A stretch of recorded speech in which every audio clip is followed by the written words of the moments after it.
You know, I know many of you gamers out there can't wait until September because that's when the new game Final Fantasy XV comes out. Now what Square Enix is trying to do is they're trying to build up this Final Fantasy XV universe. They did that by releasing an anime you can watch online, and also they created a new feature-length movie. Now the feature-length film is called Kingsglaive Final Fantasy XV, and it's set to be released alongside the game when it comes out. But those of us living in Japan got to get a sneak peek of it 2 months before its release, in the theaters no less. So as a movie fan and as a Final Fantasy fan, what did I think of Kingsglaive Final Fantasy XV? Well, let's just say it put this in my face. Hello YouTube, my name is Ray and I'm from Asian Feminist, and I'm just a guy who likes movies. Now let's talk a little bit about Kingsglaive Final Fantasy XV. First off, it's directed by Nozue Takeshi, who was one of the co-directors of Final Fantasy VII Advent Children when it came out, alongside Nomura Tetsuya. The Japanese version features some prominent actors to do some of the voices. Leading the way as the lead character Nyx Ulrich is Ayano Go. We also have Kutsuna Shiori playing the lead female hero Luna Freya. And we have Isobe Tsutomu playing King Regis. Now the basic plot of the movie is that it takes place parallel to the events of the opening of the game Final Fantasy XV. So the kingdom of Lucius is at war with the empire of Niflheim. And that is because long ago, in the world that the story takes place in, many kingdoms in the world had all these crystals, which are the sources of great power. And now in current day, only the kingdom of Lucius has the sole crystal remaining left in the land. But after so many battles and after so many lives are lost, the two kingdoms decide to sign a ceasefire and sign a peace treaty. Now the main character is Nyx Ulrich, who is part of the Kingsglaive, which is basically this royal elite guard of the king. Now the Kingsglaive gets called into action when it's discovered that this peace treaty was actually a ruse by the Empire of Niflheim, so that way they can get into the kingdom of Lucius and steal the crystal. So the Kingsglaive has to fight through all these hordes of enemy knights and monsters so that way they can save the day, and boy, it is fantastic. Alright, now let's talk about the things I really enjoyed about Kingsglaive. First off, the Final Fantasy fan in me says everything was great.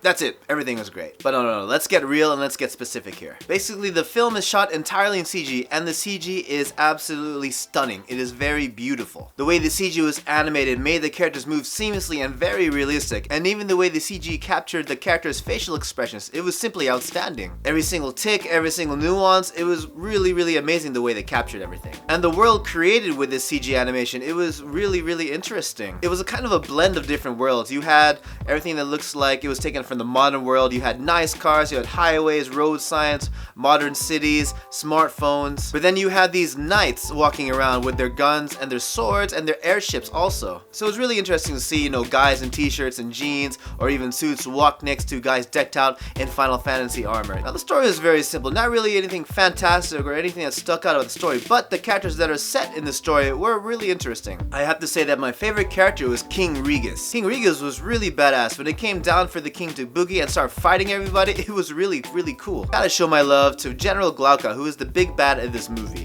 He's basically this huge knight with this ridiculous armor and ridiculous sword who's basically coming after the main characters as if he were a nemesis or tyrant from the Resident Evil games. He just keeps coming no matter what they do. And one interesting thing they did with the characters in this movie is that each of the characters were actually made up of about 2 to 3 actors each. First you had the guy providing the voices, and then you had the guy providing the motion capture, and then you had the guy whose likeness in which the characters were modeled after. And seeing the result of 2 or 3 actors working together to create one character, it was really cool. But one thing I will say about the characters is that if you watch this movie with the Japanese voice track on, you might feel strange seeing the characters speak it, because the characters' mouths were animated to match with the English voice acting. But above everything, the one thing I absolutely love about Kingsglaive is the battles. The way the CGI was rendered to capture the battles, it was absolutely amazing. The very first scene is this huge giant war going on between Niflheim and Lucius. You had the soldiers of Lucius fighting off hordes of monsters and even behemoths and fighting alongside with the enemy soldiers. You know, there's gunfire going on, there's sword slashing going on, and there's even magic going on. And first you're caught up with the guys taking down all these giant behemoths, but then lo and behold, oh crap, there's an ultimate weapon that comes out of the sky. And a lot of the monsters in this movie are absolutely huge,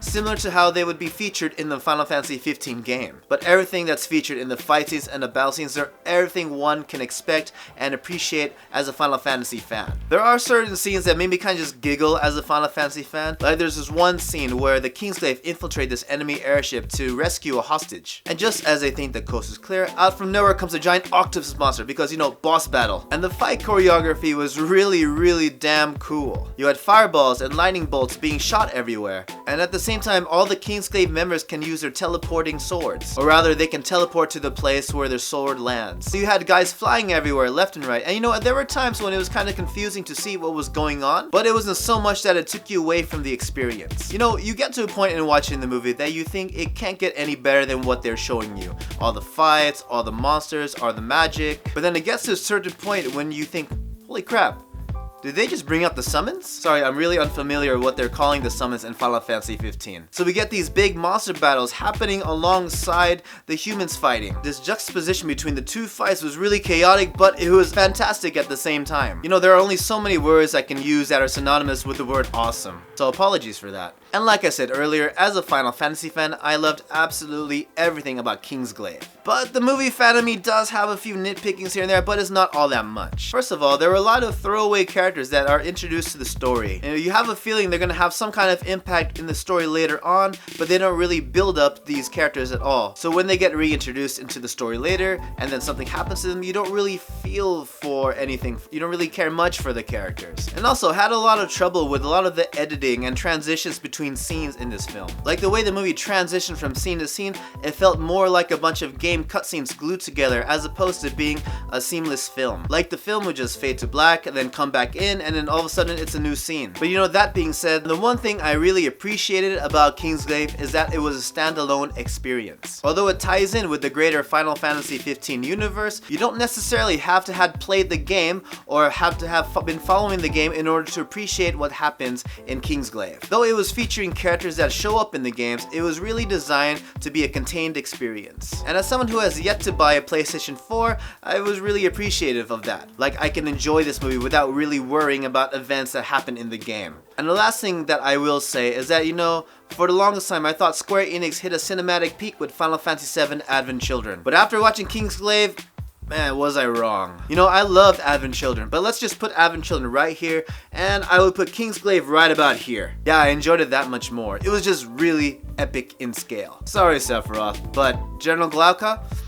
Damn. But those are my thoughts about Kingsglaive. What are your thoughts about the movie? For those that have watched it, how do you think it compares to Final Fantasy VII Advent Children? Does it get you even more hyped up for September? Because it certainly made me. For those that haven't seen it, what kind of things do you expect to see or that you want to see in Kingsglaive? Whatever your thoughts are, leave a comment below. And don't forget to give this video a like and subscribe to Asian Filmist for more reviews and discussions of Asian films. You can also chat with us on our Facebook and Twitter pages. And if you subscribe to our email newsletter, link found below, you can even receive a free copy of our ebook, The 108 Asian Films for New Fans to Watch. And once again, my name is Ray. You can find me on Twitter. And that's about it. Alright guys, I'm about to go watch another movie. Be back soon.